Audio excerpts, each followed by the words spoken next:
Hello. Hi, Hi, Emily. how are you? Good, thanks. Just wait for a couple of people to join Great. and then we'll get started.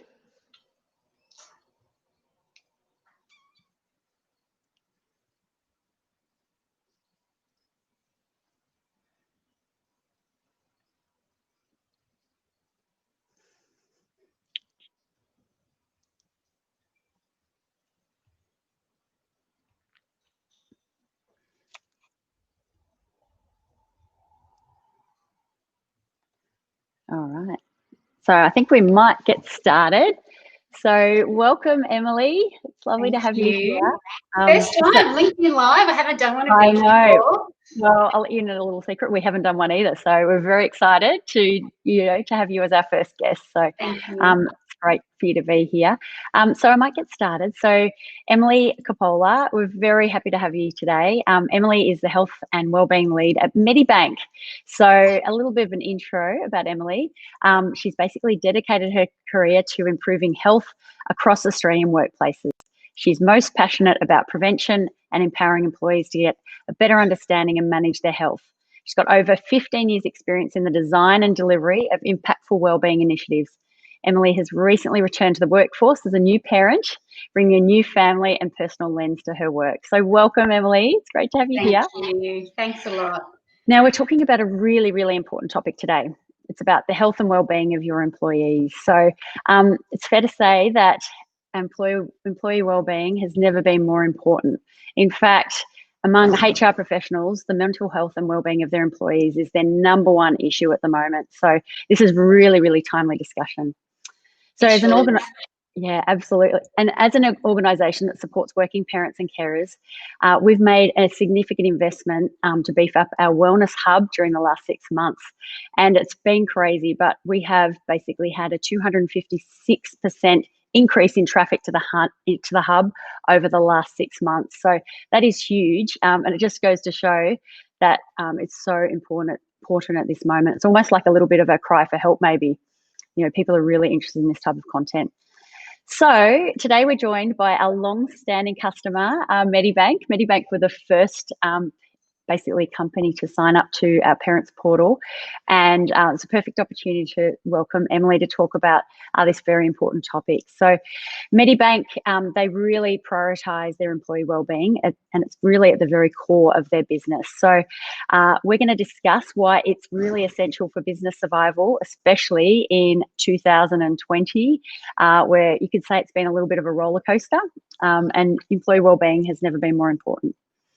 So let's talk a little bit about this year. So what are some of the key challenges that you're trying to address from a wellbeing point of view, Emily? And maybe then after that, what are some of the challenges that your employees are raising with you? Yeah, sure.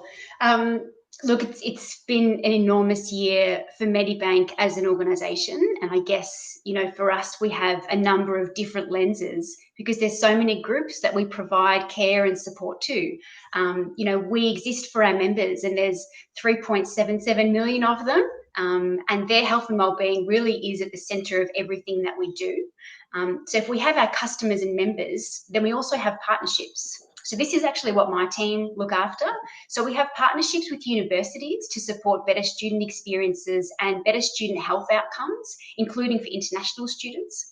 And we also have partnerships with workplaces. So Medibank works really closely with other corporates to support particularly HR and health and safety teams to create a healthier, happier, more engaged workforce. And then, of course, the last group in the list is our own employees. So if we're considering the health and wellbeing of our members and partners, how do we also position health and wellbeing at the centre of the employee experience for our own people? So thinking about the year, there are three key themes that have come out, and I guess from my perspective, as I said, my team looks after the partnerships, but we work really closely with P&C to ensure that we're aligning on best practice and also what the future looks like in this space. And there's probably three sort of big buckets that I would say have come out as themes for the year. The first one, look, we wouldn't be having a conversation about health and wellbeing and not talk about mental health.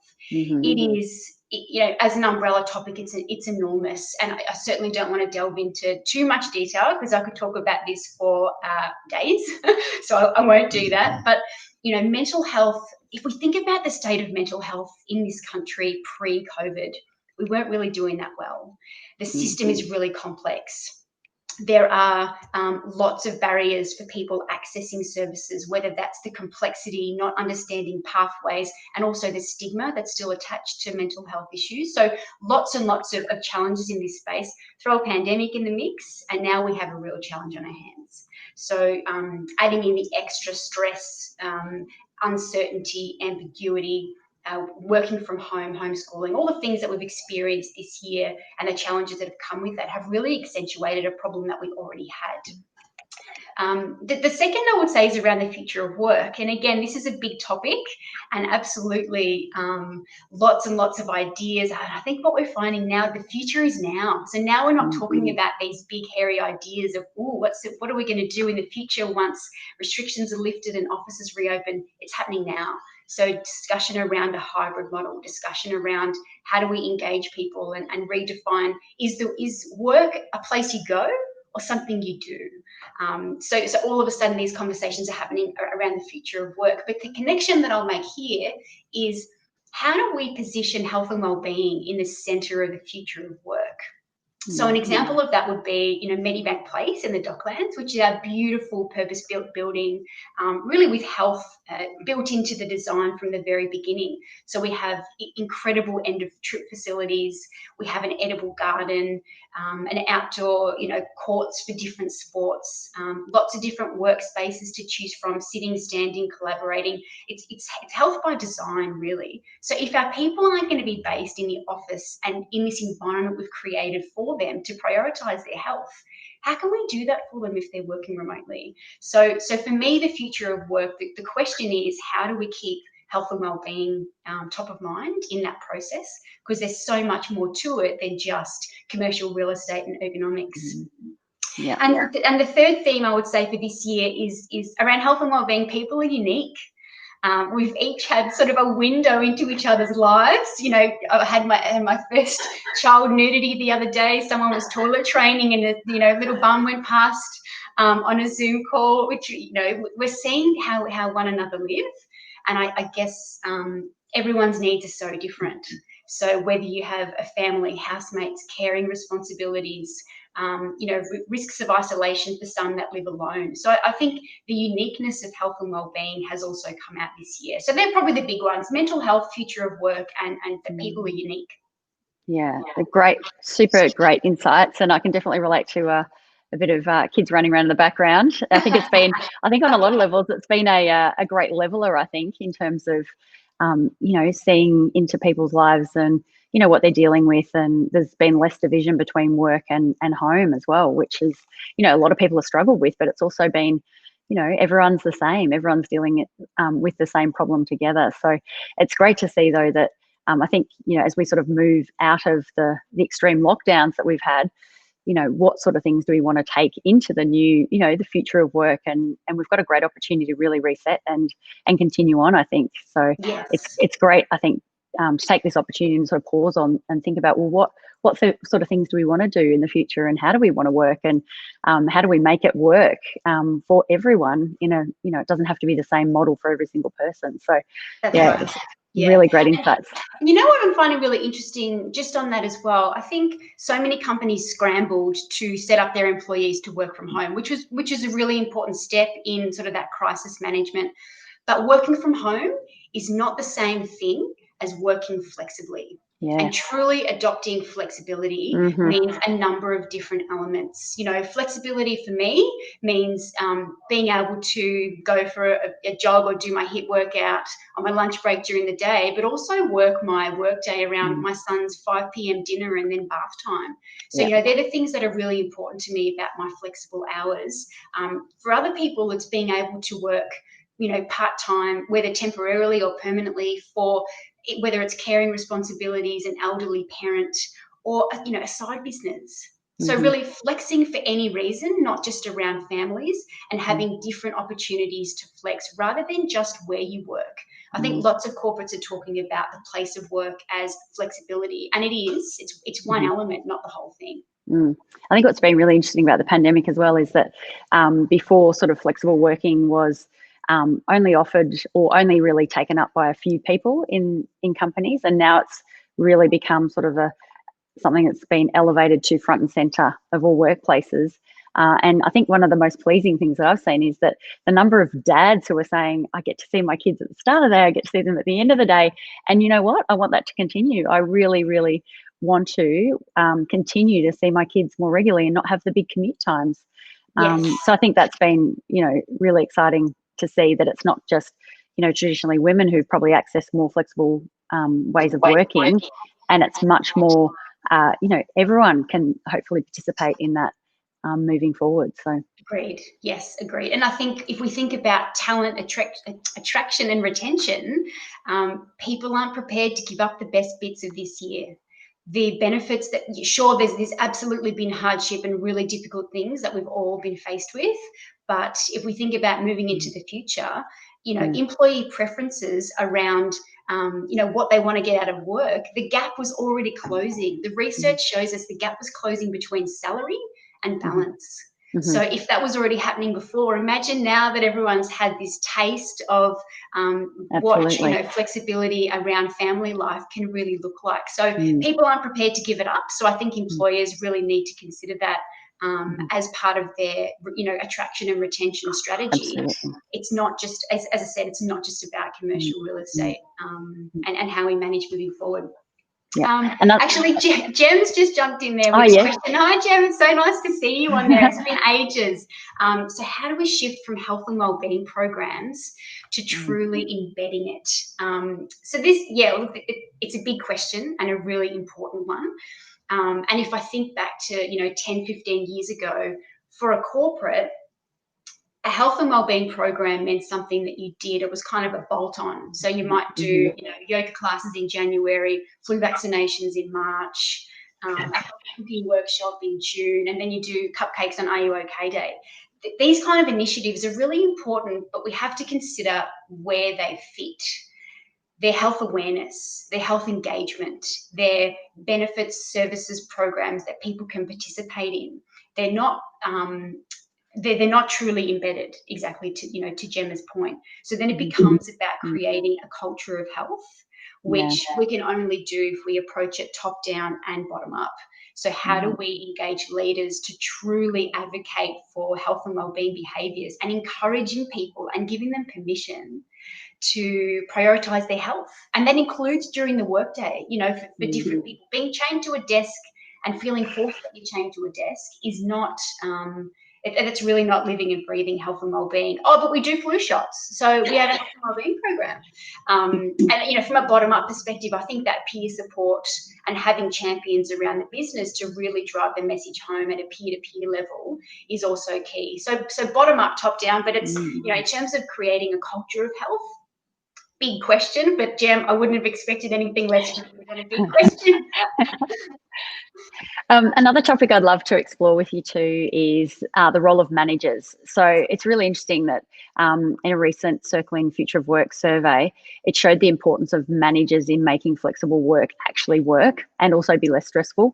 And it showed 54% really not knowing how to do so. So with this in mind, what is the manager role in rolling out some of these initiatives and how are they being trained?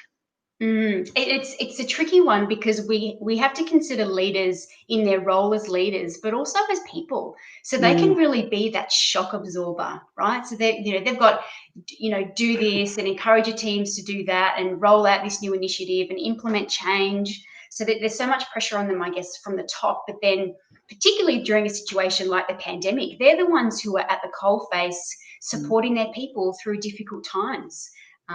Between isolation and the real juggle that many people had to do, the managers copped a lot of that.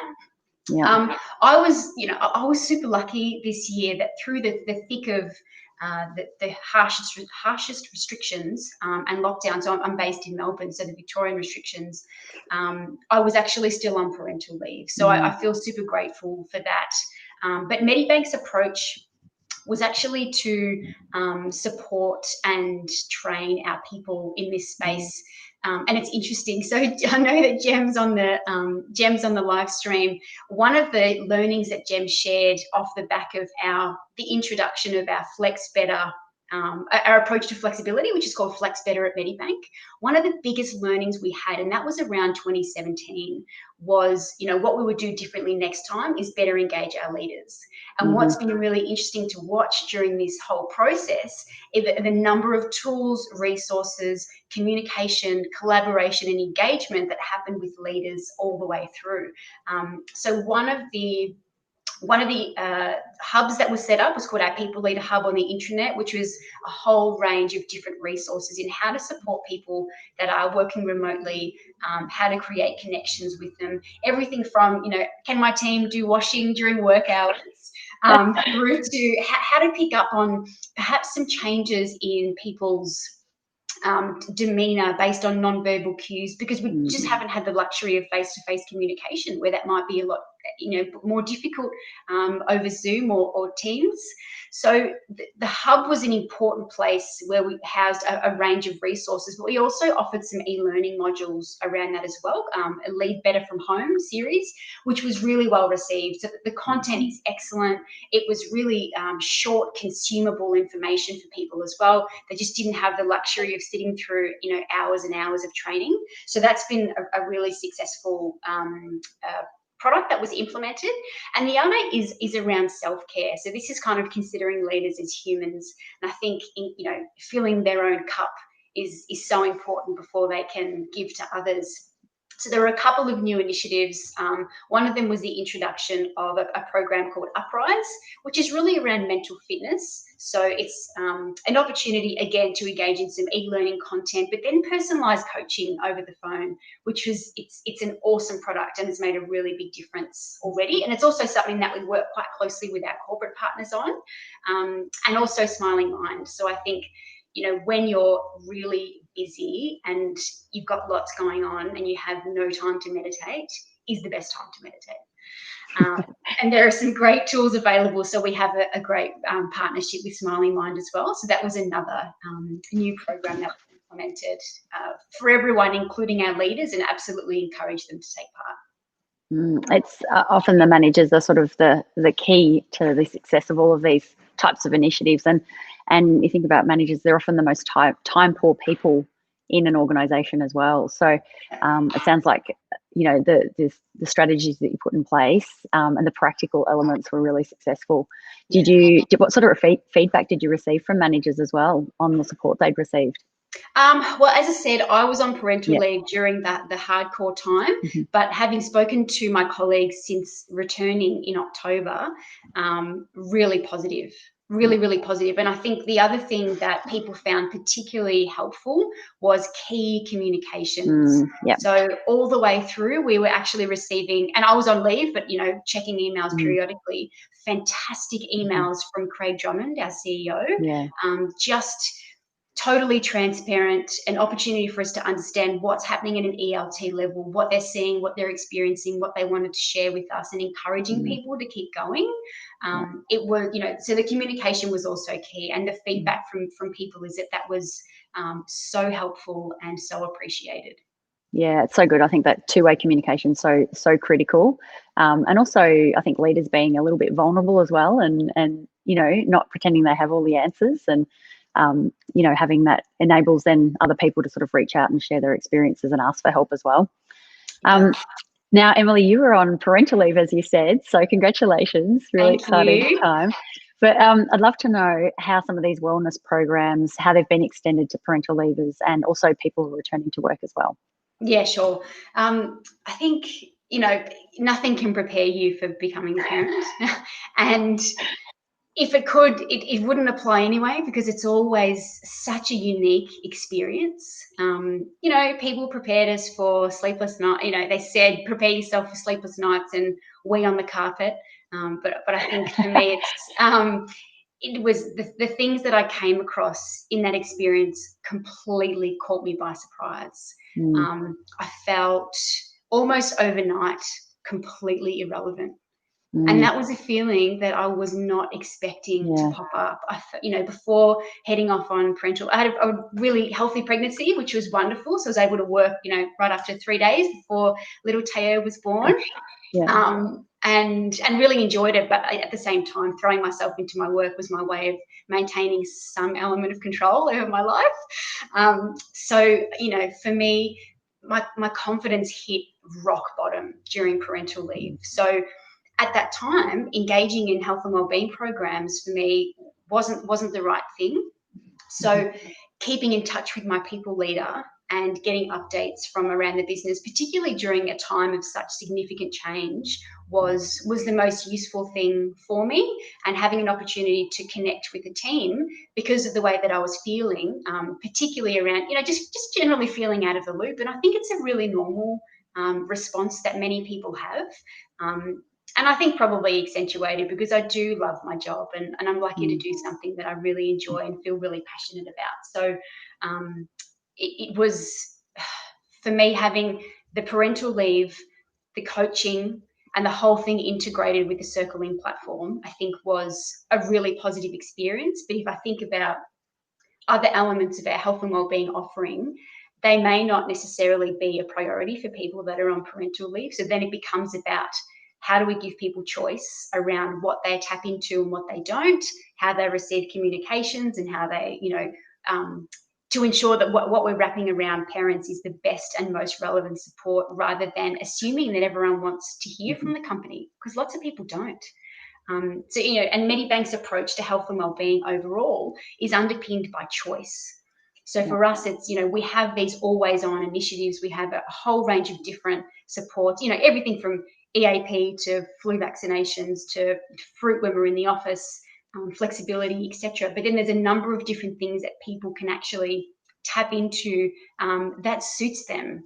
And I think the same methodology needs to be applied to parents, because it is such a unique experience. I started with people are unique, and the parental leave experience is definitely one of those. I think for me, I had an experience a few years ago when I was employing a candidate into my team. So I was recruiting for a vacancy, and the best candidate by a country mile was returning to work after having 2 kids, really, really young kids. I found myself, I noticed this fleeting thought of bias. I thought, am I going to have to pick up the slack? When her kids are sick, am I going to have to jump in and do the extra work? At the time, I didn't have any kids, and was very available for work. So for me, it was, I've got this bias within myself, and I needed to hold up a mirror, and I had to talk to people about that thought that I had, because I was horrified, absolutely horrified. As a woman in the workplace who fights so hard for equality, I was mortified that I had that response. And now, considering my own return to work, we know that at Medibank, the people who return from parental leave are some of our most highly engaged employees. And having returned to work myself, and the way that I feel and how excited I am to be back, and loving the balance, and knowing that I'm a better mum because I work, and I'm a better worker because I'm a mum, and also the benefits for me in my leadership skills. I feel that I'm better placed to support people in my team that have other responsibilities, whether it's kids or caring or a side business. I feel like I have a much broader lens to be able to support people, and I think I'm a better leader for it. Yeah, so I think your experience is not unique as well, in terms of those feelings of isolation and disconnection, and then throw like COVID on top of it as well, when everyone in the workplace is equally feeling disconnected. And I think your point there around, becoming a better people leader and more empathetic to, people going through lots of different things. And it's definitely a very grounding experience, I think, becoming a parent. And it's really important that I think workplaces support, parents through those key transition points of, expecting a child, being on leave, coming back to work, and supporting people so that they can be successful at work and also productive. And I think hopefully in this new world, as we emerge from COVID lockdown, that the needs of parents can be better accommodated, so that then they can be better supported by their workplaces as well, more on more flexible terms, I think, in terms of how they want to work. And so yeah, thanks so much for sharing your experiences, Emily. Yeah, and it sounds like you're definitely enjoying being back and having a bit more adult time at work. And yeah, great. I also want to ask you as well, you've obviously implemented some pretty incredible initiatives, and the support that you've provided your people has been, second to none. So how are you going about measuring some of these initiatives, and how do you what does success, I guess, look like at Medibank? Measurement is so interesting. So for many, many years, lots of corporates and also corporate health providers have talked about this idea of ROI. And if you're punching your investment into a return on investment calculator online, you're looking at it all wrong. It's never sat well with me in terms of a dollar investment. And we prefer to consider value of investment. So for example, are you looking to reduce sick days?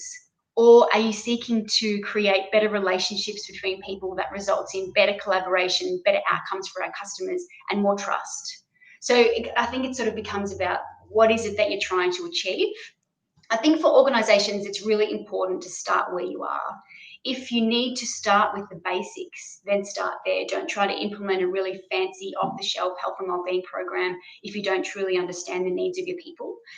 For us, there are a few recent metrics that I'll share that have come out, particularly out of our engagement survey.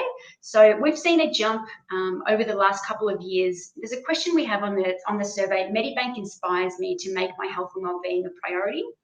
In 2018, we started at 74%. That's jumped up this year to 78%, which is really positive. And I think this comes back, to Gemma's point around the difference between a bolt-on health and wellbeing program as something that we do once a month versus creating a culture of health and embedding health and wellbeing in the ways that we work, in the ways that we support each other, in the ways that we communicate, in our empathy, in our leadership styles, lots of companies do a safety share at the beginning of a meeting. I'd love for that to become a wellbeing share, where it doesn't have to be about slips, trips and falls or LTIs. How can that become about, I'm having a really shitty day.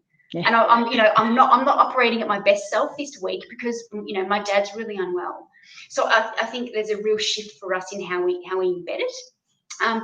The other metric is self-reported health status has also jumped up. So we've seen that in the survey as well. Last year was 65%, now 70%. So a really good result. And we also know that we've known for years, employees that work flexibly are far more engaged, and that comes out, it comes out in the data time and time again. Yeah. There's also been a recent report by the Productivity Commission. So if you do happen to need that ROI or the financial argument, jump on and have a look at the Productivity Commission report, the inquiry into mental health. It's a really important one. There's a whole chapter 7 is dedicated to workplaces. So it's a really good resource to have a bit of a look at. And you can call me because I've read most of it. So if you want a summary, I'd be happy to share. And a couple of upcoming metrics that we're expecting. So we saw 52% of our people worried about their finances, which is huge. Interesting. So we've implemented a financial wellbeing program. The platform's called Map My Plan. So we are eagerly awaiting the results over the next, I suppose, couple of years, really, once people are on there and using it and seeing some of the benefits. So we responded to that, and that's kind of yet to come. And the other is around annual leave. So this year we've seen people not taking the breaks that they need, and we know the implications around rest and recovery. Sure, but there's a commercial side where huge excess accrued annual leave is certainly a liability for business, but it's more of a liability on the human aspect. People are not performing at their best without rest and recovery. So we've implemented a take a break campaign over the course of the year, even if it was a staycation. Really important for people to switch off. So we'll probably see the results coming in through our leave balances over the next sort of 6 months as well. Yeah, some great initiatives. And I think the thing I've loved about this chat, Emily, is everything's so practical. So I love the wellbeing share. That's a great idea, because it's just sort of, acknowledging that, you know, people are people and they feel different on different days, and they've got their own struggles going on. And Yeah. yeah, so super practical and super insightful. So I don't think we've got any more questions up at the moment. So I think that might be calling it to a close. But I just want to say thank you so much, Emily. Super insightful, and we've just loved every second talking with you. So thanks once again for joining us. Thank you for having me. Have a great day. I really appreciate it.